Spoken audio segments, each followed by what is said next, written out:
Support Act. This legislation would require employers to make reasonable efforts to provide workers with reasonable unpaid break time and breast milk at work.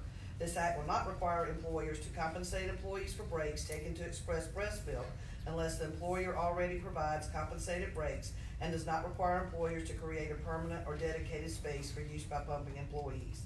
The procedures for seeking redress for violations of this chapter are provided in section 11390, which is attached. This act takes effect 30 days upon approval by the governor.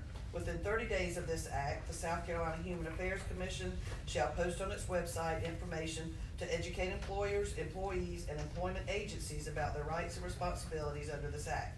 The website must include a telephone number for employers to call to receive information and this act and assistance in complying with the provisions of this act, and a link to additional information on this act on the Commission's website. All right. And we have 2 speakers. Okay, we've got a couple of speakers, so we'll get right into that. Ashley, is it? Is Lido, but I'd love for Representative Henderson Myers to be able to speak. Out of respect for her. She's the sponsor.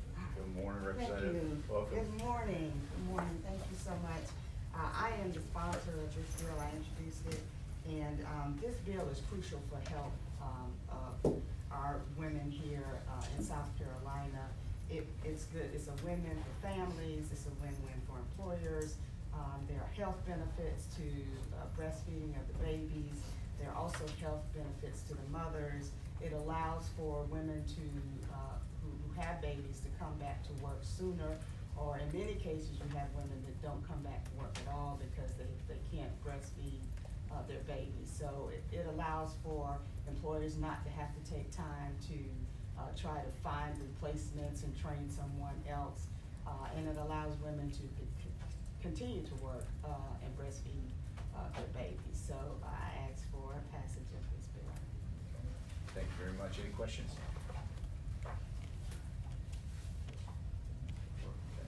Now, may I? Sure. Thank you, Senator. Oh, you wanted to speak too? Oh, Also. I thought she was in the Wow, I thought you were Yeah. deferring your time. Not today. Jesus, go ahead. Introduce myself. My name is Ashley Lido. I'm the Associate Director of Policy and Government Relations for the Women's Rights and Empowerment Network. We are a nonpartisan nonprofit here in the state of South Carolina with a mission to build a movement for the health, economic well-being, and rights of women. So I'm here in support of the bill. I have my comments for you here, and I'm gonna skip them because I wanna be short and sweet. I'm in support of the bill, obviously, and it's not just professional, it's personal. I have an 11-week-old baby. I've returned back to work. I have my pump with me. I've already pumped once at the State House, but I work in an employment setting of under 15. So last session, we passed the Pregnancy Accommodations Act, and you guys passed it unanimously. Very grateful for you. But I work in an employment setting where that's under 15. So though I have a supportive workplace that lets me have break time and all that, I know I would have already quit pumping. I guarantee it, because I'm only 2 weeks back and it's tough to do the pumping, so having a supportive workplace environment is so important, and this legislation would help drive that. So I brought my bureau with me and my pump, but I have my comments, and if you have any questions, I'm happy to answer them. Senator from Edgefield. Actually, do we have, I mean, are we hearing about this being where you have unsupportive employers? I have personal stories, and I believe the other testifier that's gonna be after me, who is a lactation consultant, can address those, but I have personal stories from women who've come to us as an entity and said, it's so great that you did pregnancy accommodations, but I need extra support. I've had people tell me that I can't pump, or I can't get the right amount of time, I'm losing my milk supply, and maintaining the supply now as somebody who has to do it all the time is so crucial, because I can't just stop at work. It's excruciatingly painful to not be on my time schedule, but I can really reasonably manage my time at work. So it's something that employers and employees can do, but we have stories that are quite sad, and I'll let the lactation consultant. Would it be the intention of the bill that certain employers are gonna have to make structural changes to the facilities? No, not at all. So the way that it is written is that it's a reasonable space and time and within your setting, so it's just close to your workspace. And if it's a undue burden, we made sure it's written in there explicitly. It's a burden, you don't have to do it. Who determines what? The employee and the both have obligations to each other written in the policy, that they have to be reasonable on both sides. If it got to it, it would go to human affairs and they'd have to. Do you think that, all right, so human affairs is an entity who would be charged with enforcement? Is that right? They're the ones charged with the education. I need to go back and make sure that they're the ones charged with the enforcement based on where this is placed in statute. But if you're gonna file a complaint, most people go to human affairs and they might pivot to a different agency, is my understanding. And so, well, one of my questions is gonna, just from looking at, one of my questions is gonna be about enforcement. And who would be responsible for enforcement? And if we're talking about the possibility of private lawsuits, Okay. whether that's a possibility for enforcement. And, well, what if 30 days is enough time to comply? But if you're telling me that the intention here is not to make them make any structural changes to the facilities, because you're gonna have a lot of smaller businesses that, a lot of small ones are gonna have, single-use restrooms. Mhm. That would be sufficient, right? The first step within the bill is the request to not automatically go to that. So if there's a manager's office that is in close proximity and they could potentially go in and use that, then that would be the first reasonable step. And then you would potentially go the step further, but the first option is to not just auto go to the restroom. Okay, so if the employee has a private office, that could serve as compliance, right? And that's what I do. Okay, right, all right, that's good. I suspect you're gonna have a number of employers who maybe have cubicles. Correct. Right, in which case, that's probably a large part of the reason for this, is you wanna make sure that they have somewhere private to go in order to do it, right? I mean, a The cubicle's number not- one reason is just even getting that break time, is to just make sure that they have the time and space to exit for 15 minutes, pump where they need to. And then the supplement within the legislation is, if you've got a space close by, you can go and do that. But the tighter portion of it is making sure that break time is available. Okay, well, I'm gonna ask the question because none of us senators up here have had to experience this. Tell me what the time frame is. Depends on who you are and how you pump. Generally? I like to pump for 15 minutes personally. That's just a personal Over experience. what and period of not time? general. Well, I have to pump every 2 hours because my baby's only 11 weeks old. I will decrease over time. So until she's 12 weeks, I need to maintain 8 pumps a day. So I personally manage my work day where I get up super early and start the schedule so that at work, I potentially only have to pump 3 times for myself. Just so, it's a very personal. But, and I don't mean to. You're going wrong with me. I'm not trying, no, I mean, I'm not trying to pry or get into personal issues, but I am interested in exactly how this would apply. Yeah. And I think the people who, I mean, look, you're right, I mean, I think the employees, if we're doing this, the employees certainly need the education to know that it's available. And the employers also need to know what their obligations are to comply. And part of that, it seems to me, is not only the space, but they're gonna need to know how often do I have to allow breaks, you know, and for what period of time, and those type, I think it's a reasonable question. It is. So 15 minutes every couple hours, okay. And that's my That's personal you. pumping schedule, and then I will let you know, once I hit 12 weeks, I'm actually starting to reduce from 8 to 6, it's about establishing my supply.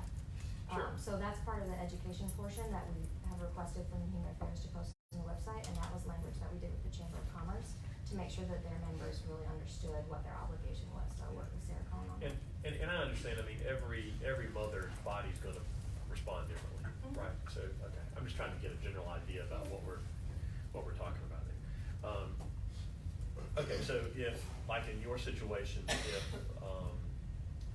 if the mother has a private office, then that could serve as the location.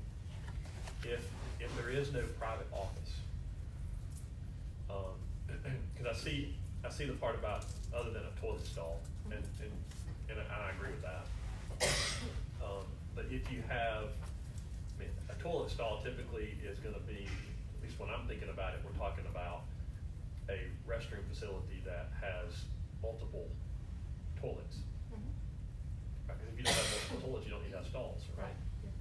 So if it is a single use,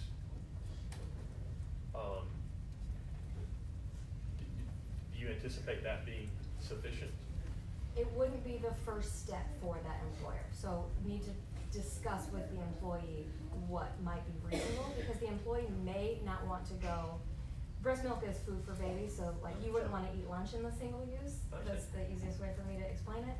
The employee might wanna go sit in their car and put the sunshade up, and then you plug the pump in with your little adapter into the car, and that would be sufficient, but they need the break time to do so.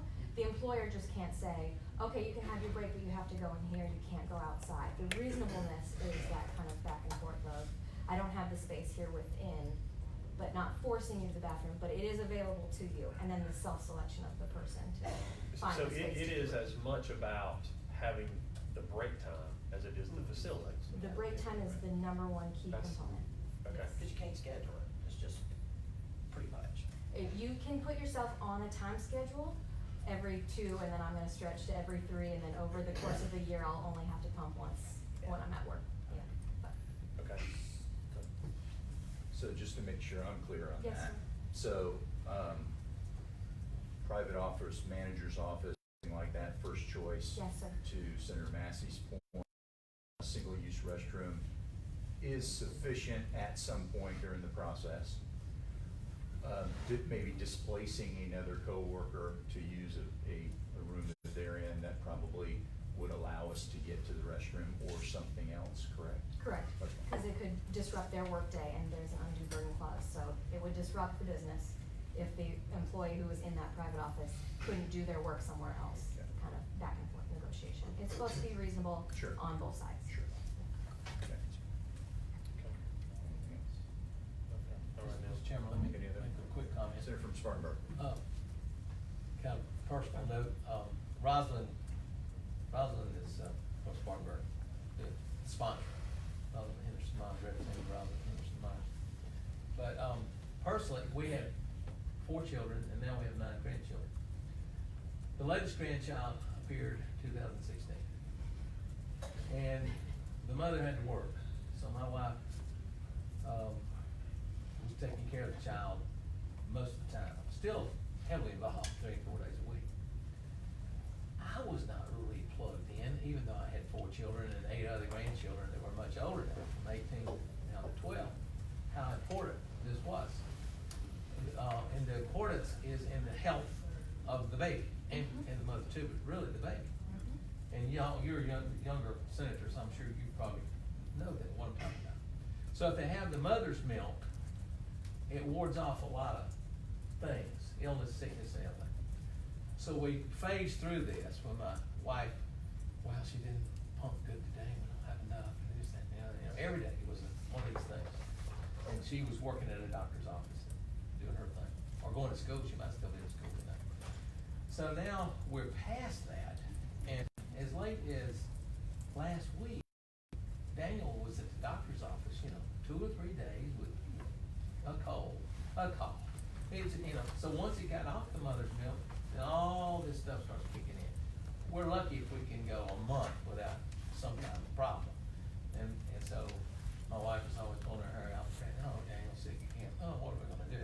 We told the doctor. So anyway, that's probably the ultimate goal of this whole thing, regardless of how the logistics are to do it. Can I'm curious, Senator from Spartanburg, and I haven't been inside one of your stores, but where would you offer a new mother, in one of your employees, where would they go for something like this? In my business, I have 2 facilities, and the older donut shop is across the street, which I use as a warehouse and all.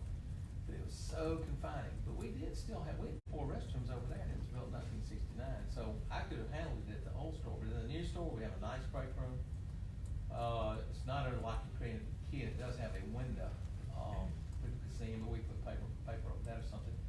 got, nice restrooms, but I have 2 manager offices also that we could allow them to go in there. And one thing we've always done ever since 1969 is we allow employees to take a 10-minute break every 2 hours. And of course, it always drags to 15 or 18 or something, you know. But I think that's the law, isn't it? That employees get a break average of every 2 hours, 10 minutes. Well, you may be a little bit different because you've got more employees too. Yeah. But we wouldn't have a problem, but I could see where some would, and a lot of these guys, they're building the new donut shops, they're building 3,000 square feet, one restaurant, unisex restaurant, a restroom, and I can see where, but they all gotta have that office to put that change in money in and lock it up, so I would say most Bojangles and McDonald's all have a place to do that, I would think. And me, I'm gonna work it out, I mean, and most people should try to work this out, I would think most business people. Yeah, I mean, I would, honestly, I would be disappointed if people aren't trying to work it out even without the requirement of a law, but I understand that there probably are some people who are giving some others a hard time. Frankly, we haven't run into it very much in my business, and we employ a lot of women, but they come and go so fast, and they do have children and all, but, most of them, when they have the baby, they're not back for quite a while, but even then, you're talking about doing this, what, 2 years? Well, me personally, I'll see how Well, far I can. most women, average. South Carolina has a lower breastfeeding rate, so one of the reasons for the legislation is to try to break down that barrier, so hopefully people can go longer, because the recommendation is to try to go for a full year. You transition your baby into starting to eat solids at 6 months, so my baby needs to have milk all day, every day, until she's 6 months old, and I prefer it being my milk rather than formula. Any other questions? No, we got another speaker. Sure. Okay. Thank you very much. Of course. My hand is due. Kristen Leonard. Good morning. Good morning.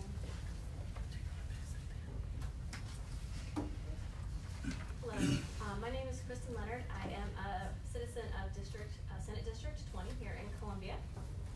I am a certified lactation counselor and a small business owner. I've had my own private practice serving the families in my community since 2015.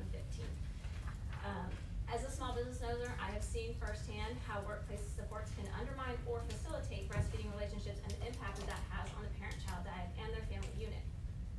When parents are supported in their goals to breastfeed, they are more likely to be satisfied with their employment, more motivated to exceed performance and productivity goals, and less likely to need to take time off to care for a sick child, as you have just discussed. When parents' infant feeding goals and desires for their children are dismissed as unimportant or incongruent with employer or the workforce as a whole, their morale and productivity decreases.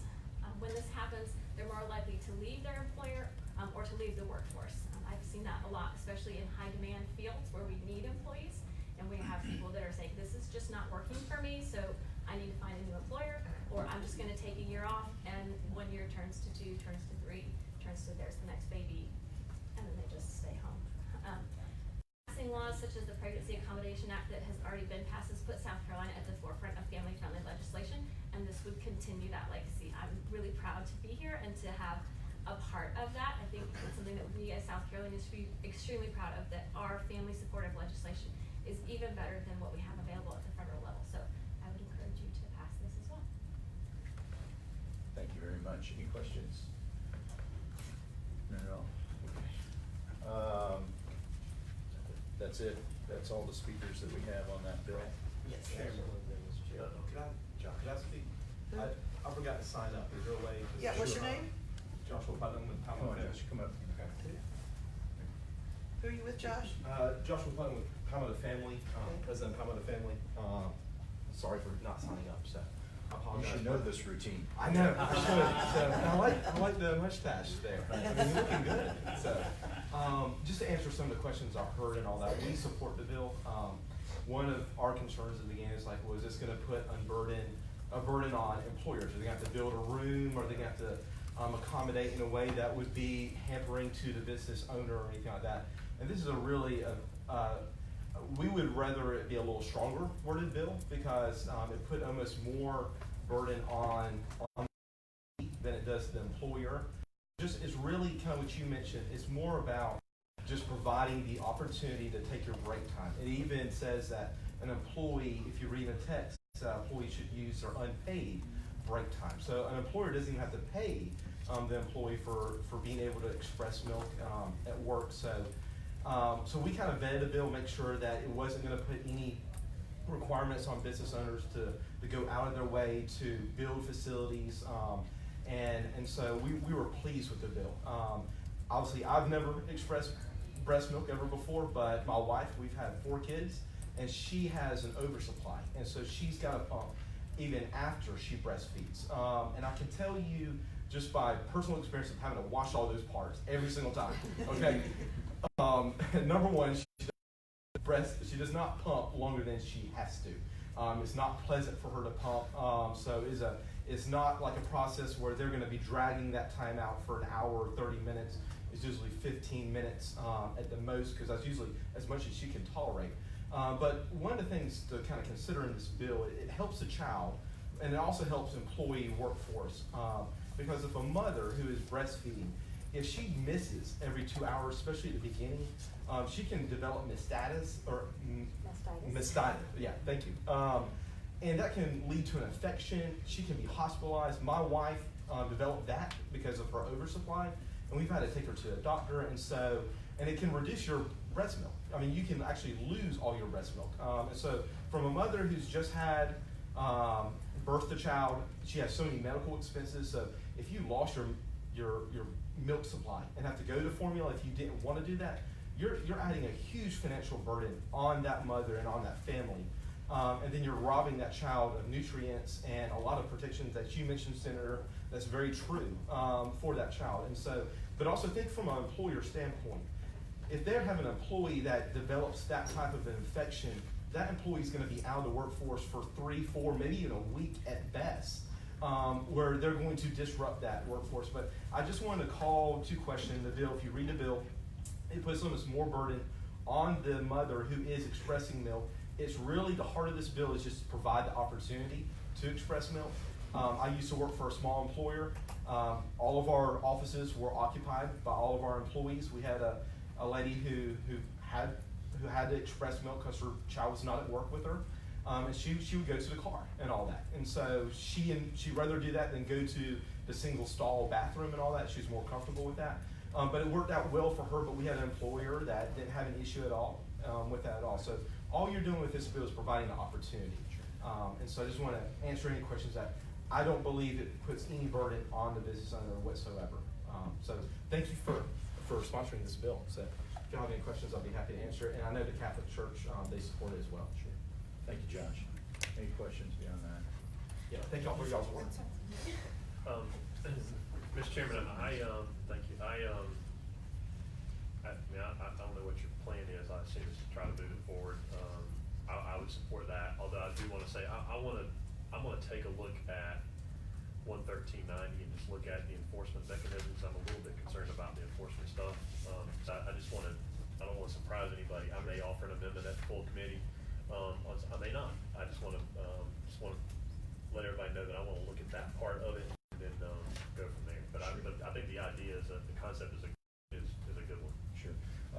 Unless anybody else has, my desire would be for us to move it out of the committee today. I think personally, I agree with you. I'm supportive of all the health and nurturing and other advantages that it provides. I am a little concerned. Concern's probably a hard word, or not the accurate word. I think there are probably very, very, very rare instances where there will be a facility that just isn't capable of doing something. Now that may be 1 out of every 10,000 businesses, I don't know, but I am concerned that we have something in there to deal with that. The comments that were made actually that even people using their own private vehicles as an alternative, that I never thought of that, so that gives me a lot of comfort already. But it would be my desire, if agreed upon by the committee, to move this to full committee. If you think there's cleanup language that needs to be in enforcement, I think we can take that up then. But I will entertain a motion.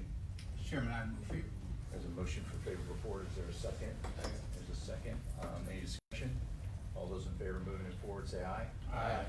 Anybody opposed? Thank you. We'll move forward full committee. Thank you, Representative. Appreciate it. Okay. Our next What bill. other interesting concepts do we have to discuss We today? have mobile and carport